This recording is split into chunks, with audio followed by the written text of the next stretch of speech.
अमरावती शहर पोलीस आयुक्तालय हद्दीमध्ये आपण 8 मार्च रोजी नागपूर गेट पोलीस स्टेशन हद्दीमध्ये एक मोठी कारवाई एमडी ड्रग्ज संदर्भात केली होती. त्या कारवाईमध्ये आपण 2 किलो 79 ग्राम ड्रग्ज हे शेख फहीम आणि शेख आयान या दोन व्यक्तींकडून आपण जप्त केलं होतं. त्या एवढी मोठी कारवाई अमरावती शहर आयुक्तालय हद्दीमध्ये प्रथमच झाली होती. त्यामुळे माननीय पोलीस आयुक्त यांनी या गुन्ह्याच्या फॉरवर्ड आणि बॅकवर्ड लिंकेजेस शोधण्यासाठी आम्हाला तसे आदेश दिले होते. तेव्हापासून 8 मार्च पासून आज दिनांक 7 एप्रिल पर्यंत आम्ही या तपासामध्ये गुन्हे शाखेचे संपूर्ण अधिकारी, संपूर्ण कर्मचारी हे दिवसरात्र काम करत आहेत आणि याच्यामध्ये फॉरवर्ड लिंक मध्ये आम्ही जवळपास 8 आरोपी निष्पन्न केले आहेत. त्यामधले 3 आरोपी अटक केलेले आहेत आणि फॉरवर्ड लिंक मध्ये जे आरोपी अटक झालेले आहेत त्यांच्याकडूनही आम्ही समोर अनुक्रमे 65 ग्राम आणि 81 ग्राम एमडी ड्रग्ज जप्त केला आहे. आणि बॅकवर्ड लिंक मध्ये पाहता या आरोपीकडनं आम्हाला एक मुंबईचा आरोपी अजीम शेख याची माहिती मिळाली होती.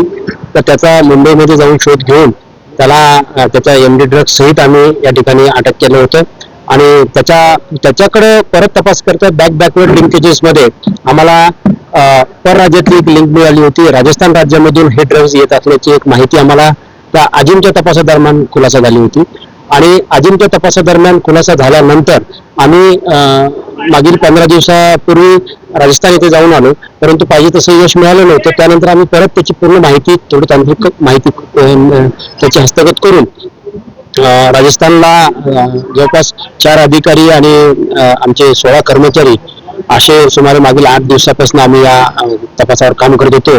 आणि या ज्या ठिकाणाहून ही ड्रग्ज मॅन्युफॅक्चर होते ते शोधण्याचं आव्हान आमच्या पुढे होतं आणि दरम्यानमध्ये तो मांगीलाल गणपतसिंग सिंगावत हा जो अजिमच्या तपासामध्ये नाव निष्पन्न झालं होतं त्याला आम्ही जयपूर, नागौर या राजस्थानच्या जिल्ह्यात शोधलं होतं, परंतु तोही हाती लागत नव्हता.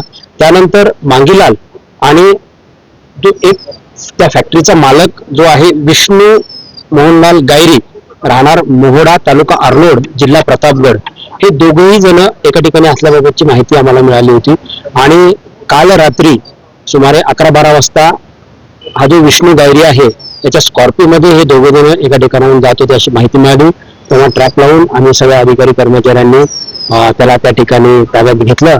त्याच्यावर तपास केल्यानंतर विष्णूच्या ज्या झडतीमध्ये आहेत किंवा त्याच्या मोबाईलमध्ये आहेत किंवा त्याच्या घर झडतीमध्ये आम्हाला जे काही एमडी ड्रग्ज तयार करण्यासाठी लागणारे जे केमिकल्स आहेत त्याचे काही पुरावे मिळालेले आहेत. आणि सुमारे 1-1.5 महिन्यापूर्वीच विष्णू आणि त्याचा एक मित्र आहे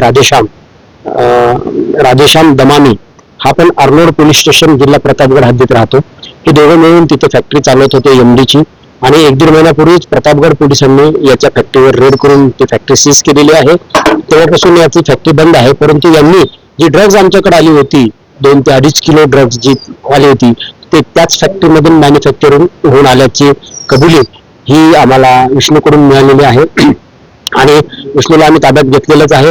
त्याचा जो पार्टनर आहे त्या फॅक्टरीतला एक राधेश्याम, तो अद्याप फरार आहे. स्थानिक पोलिसांच्या मदतीने आम्ही राधेश्यामलाही शोधत आहोत आणि अशा पद्धतीने जी ड्रग्ज मिळाली होती त्याचे फॉरवर्ड आणि बॅकवर्ड लिंक या ठिकाणी आम्ही पूर्ण केलेले आहेत. ज्या ठिकाणी ती मॅन्युफॅक्चर होत होती तिथून ती आम्ही पकडली. याचा जो प्रवास आहे त्या प्रवासाचा खुलासा आणि त्याचं एक सत्य आम्ही या ठिकाणी पूर्ण केलेला आहे.